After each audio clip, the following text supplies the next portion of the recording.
Hello, one and all, and welcome to another episode of MMA Vision Analysis.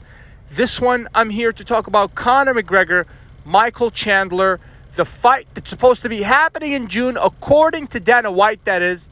But before you get started, make sure to like, comment, subscribe, and click that notification to get all of this that is new from this channel, your channel, the one and only MMA Vision Analysis.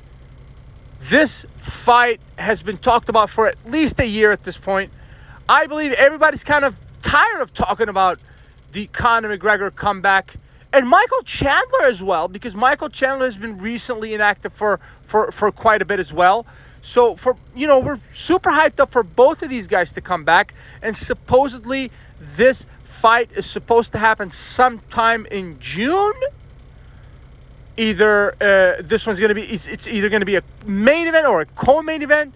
According to some sources, this is a 5-round fight, and if I'm not mistaken, those same sources claim that Conor McGregor had issues with it being a 5-round fight. But obviously, if it's a main event, it's gonna have to be a 5-round fight. That's why more than likely this is going to be a main event fight. If I'm not mistaken, sources say that Conor McGregor asked for a 3-rounder in his comeback fight, which is reasonable, to be honest with you.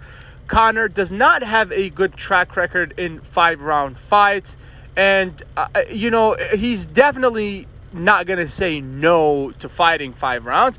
But nothing's official as of yet, even though some sources suggest that things are official behind the scene, but nothing's official as of a fight card with this fight being on it.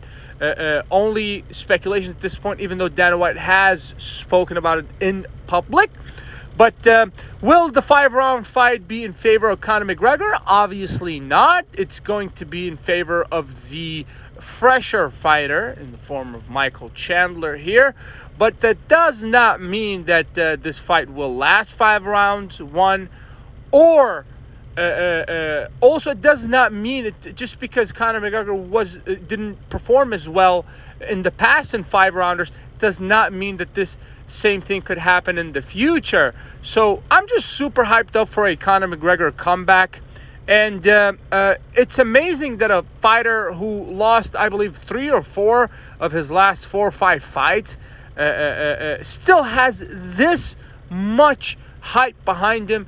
And I believe when he comes back, he's not only going to perhaps main event a card, but perhaps get some record pay-per-view buys again. If you made it this far, I appreciate you for sticking around. Please let me know what you think in the comments and like, subscribe for more.